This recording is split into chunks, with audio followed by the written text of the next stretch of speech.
Antoinette from SmartNeedle. Welcome to my channel and let's welcome our new subscribers.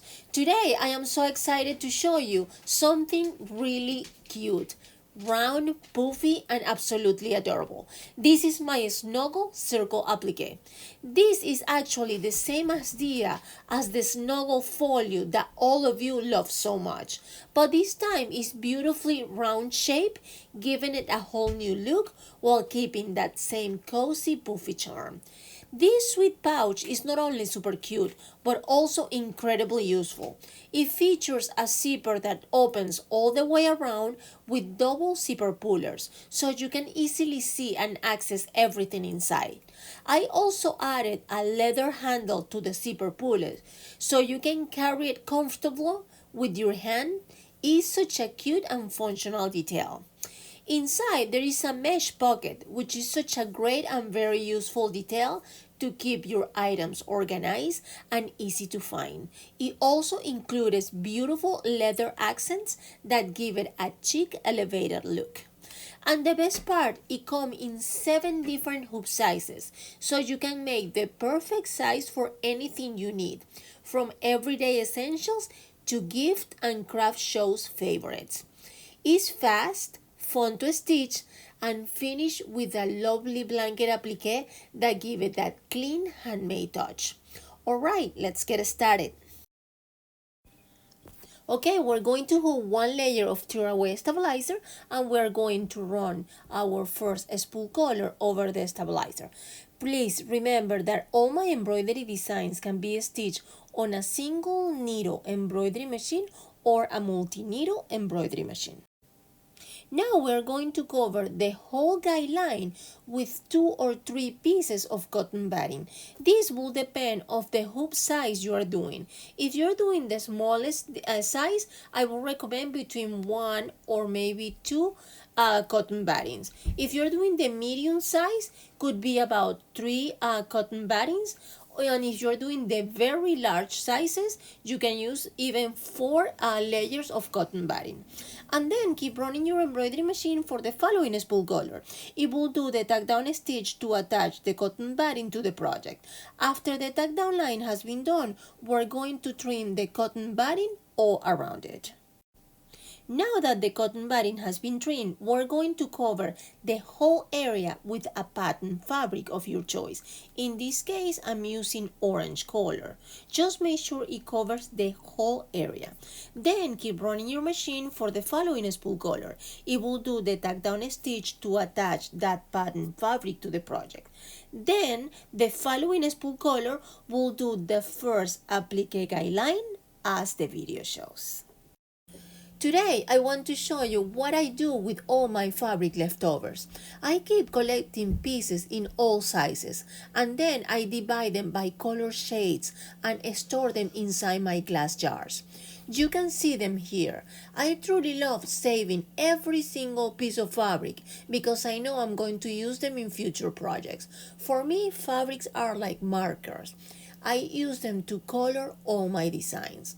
For this video tutorial, I choose an aqua color for our applique fabric. As you can see, I'm picking the aqua shade from my blue color jar. I start by ironing all the pieces and then cut them into strips. No measurement, just free cutting. I really love that process. If some strips are too short, I simply sew another piece underneath to make them longer. Then I sew all the strips together, one next to another, to create my patchwork fabric. No measurements, nothing perfect here. Just combining a lot of aqua fabrics to create something beautiful. Don't worry about matching colors perfectly. Once everything comes together, it will look amazing. You can do this with any color shades and the results will always be unique and full of charm. Since I made a large piece of patchwork fabric, now I'm just cutting the piece I need for this project. Then I'm adding head and bone to the back of the fabric. Make sure you iron the head and bone on the back of the fabric really well so it adheres nicely and give you the best results. The reason I'm using heat and bond is because we're doing blanket applique, so this helps keep the fabric edges from frying and give a nice clean finish. I get a lot of questions about which heat and bond I use. Here is the one I always use and I absolutely loved it. You can also find it in my Amazon storefront and the link is right under the video description. Now we're going to cover the whole applique guideline with one of the pieces of the heat and bond patchwork fabric. Just make sure you remove the paper backing from the heat and bond before laying it down. Then keep running your machine for the following spool color. It will do a tack down stitch to attach the heat and bond patchwork fabric to the project. After the tack down line has been done, we're going to trim all around it.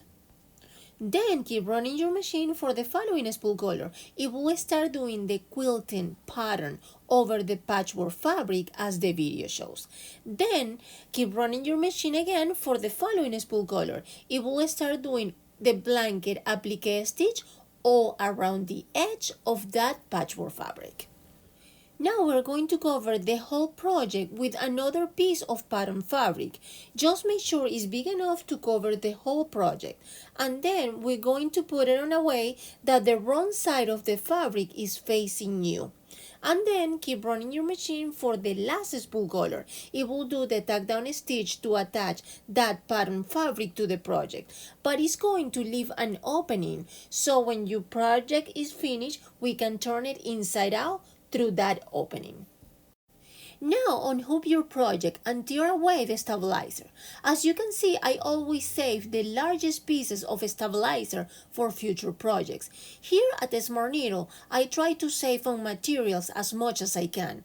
I actually preparing a video that is coming soon where I will show you how I reuse and save a lot of materials. I really love doing this because it saves me time and money, and I also love giving a second chance to all those leftover pieces. Now we're going to cut all around the project, leaving about 1/4 of an inch seam allowance. Where the opening is, leave a little extra fabric so we can tuck it in inside later. Next, turn your whole project inside out and gently shape the circle as much as you can. Then give it a good press. This helps the heat and bond adhere really well to the fabrics. After that, tuck in the opening and iron it to keep everything nicely in place. You can close the opening either by hand or with your sewing machine, whichever you prefer. For this project, we are going to need 2 round panels.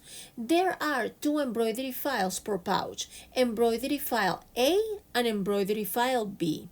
File B include an extra tack down line that allow you to attach the mesh fabric, creating that very useful mesh pocket inside.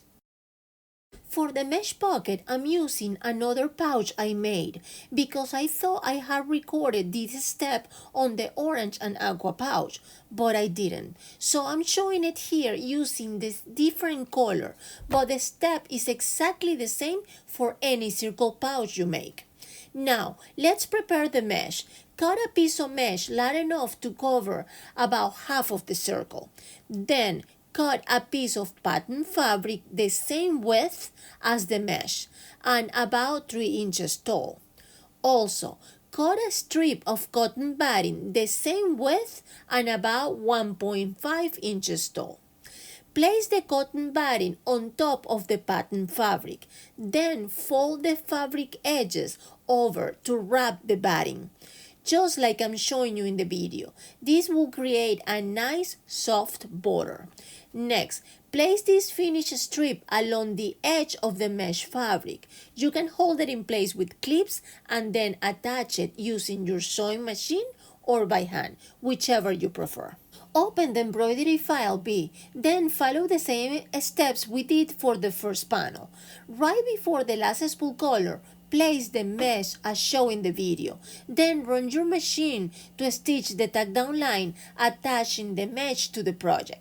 Next, cover the entire piece with your chosen pattern fabric, just like before, making sure the wrong side of the fabric is facing you.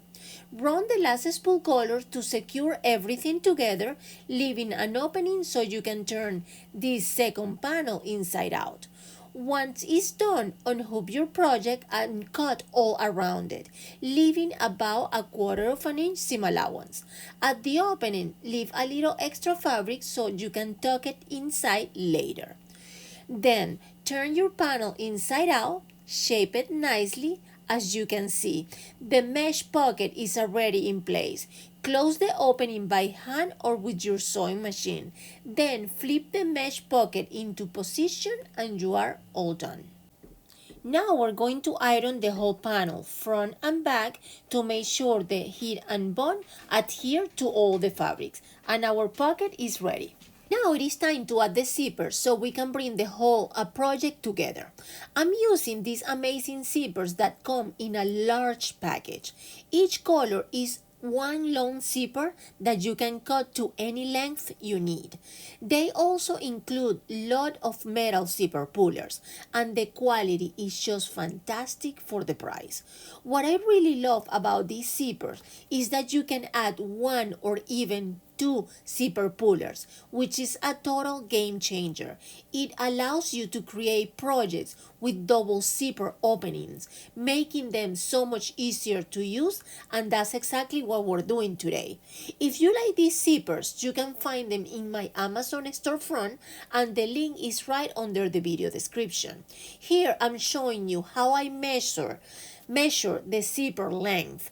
I simply run the zipper all the way around the panel, just like you see in the video, and then cut it to the perfect size. Now it is time to add the zipper puller to your zipper. I like to start by opening one end of the zipper, then carefully insert one side of the zipper into the puller. Next, I add the other side of the zipper into the puller as well.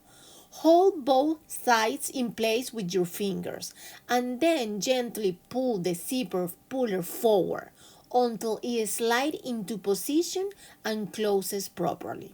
Go ahead and repeat this same process for the second zipper puller, so you end up with that beautiful double opening zipper. Take your time with this step. It might take a little practice, but once it's in place, it works beautifully. Now I'm adding a little fabric tab to the end of the zipper. I cut two pieces of fabric about 5 inches long by 2 inches wide. Then I sandwich the end of the zipper between both fabric pieces and sew a straight line across, just like I'm showing you in the video. After that, trim the fabric so it's the same width as the zipper for a clean, neat finish. This little tab gives your zipper a polished look and make it easier to handle when opening and closing your pouch. Now it is time to put both panels together so we can attach the zipper all the way around. Start by clipping the zipper in place, and then you can sew it using your sewing machine or by hand, whichever you prefer. I like to start by placing the fabric end of the zipper on the left side of the pouch, then continue all the way around, clipping the zipper onto the front panel just like I'm showing you in the video. When you reach the end, cut the zipper to match the length of the fabric, then sandwich the zipper end between both fabric pieces and sew a straight line across to secure it neatly in place. Take your time here. This step really brings everything together beautifully. Now, as you can see, I'm using my sewing machine to attach the zipper to the front panel. It is really simple. Just keep sewing all around the edge of the panel and the zipper all together. Next, open the zipper all the way and place your second panel on top and repeat the same process to attach it. This step comes together quickly. I was able to stitch the entire zipper in about 8 minutes. Now open your zipper and shape the sides as shown in the video. And just like that, your pouch is done. So cute, puffy, and perfectly round. Next, I'm adding a handmade leather tag to the front panel and also a side leather tab right by the zipper. This is perfect for holding a pen, keychain, or any little decorative detail you like. Finally, I'm adding a leather handle that connect both zipper spoolers together, just like you see in the video. I love this detail because it helps keep the pouch closed, and you can also carry it easily by the handle if you like. It looks so chic and beautiful. You can find the leather tags and the leather handles right on my Amazon storefront, and the links are under the video description. The pouches I made are the medium size, and as you can see, they are big enough to carry quite a lot. They are really roomy and very practical for everyday use. You can easily fit your essentials inside, and the shape helps everything stay nicely in place. The mesh pocket inside is such a great feature because it keeps everything organized and easy to find, which I absolutely love. I made 3 of them in different color combinations, and they all turn out just beautiful. I truly enjoy combining fabrics, and it's amazing how even though they are the same exact shape and design, the colors make each one look completely different. That's the magic of fabric. Just like coloring, markers, every combination gives you a total different results. They have that soft puffy feel that make them so special, along with a roomy interior and those chic leather details that really elevate the look. These pouches are not only cute and useful, but also very stylish. Honestly, they will do fantastic at craft shows. They are eye-catchy, practical, and something people will definitely love to pick up and take home. Now it is time for our sweepstake giveaway. I am so excited about this one because I'm giving away a big package of mesh fabric in 4 different colors with a total of 8 yards of mesh. Perfect for all your project and especially for your Snuggle Circle pouch. Also included are 2 tubes of black and white embroidery bobbins and a package of 8 bright embroidery spools from smartneedle. And remember, all our embroidery spools comes with a matching bobbin underneath the spool. So convenient and ready to use. To enter, leave a comment below. Make sure you subscribe to my channel and turn notifications on so you'll know who's the winner because it might be you. Giveaway rules: no purchase necessary. Entries end on May 15th. Open to US residents only because international shipping is very expensive. Thank you for your understanding. This giveaway is not sponsored, endorsed, or administered by YouTube, and winner will be announced in future videos. Thank you so much for participating, and good luck to everyone. I had so much fun playing with different fabric combinations, and as you can see, each one looks completely unique. That's what makes this project so exciting. You can truly make it your own every single time. Thank you so much for stitching along with me today. This is what I love to do, and it makes me so happy to share it with all of you. If you enjoyed this video, please give it a thumbs up. It really helps the smartneedle channel, and don't forget to subscribe and turn your notifications on so you don't miss any new project, and of course you will know who are the winners for our giveaways. Stay cozy, stitch a lot, be creative, and have fun with all your projects. And I'll see you in my next video. Bye bye.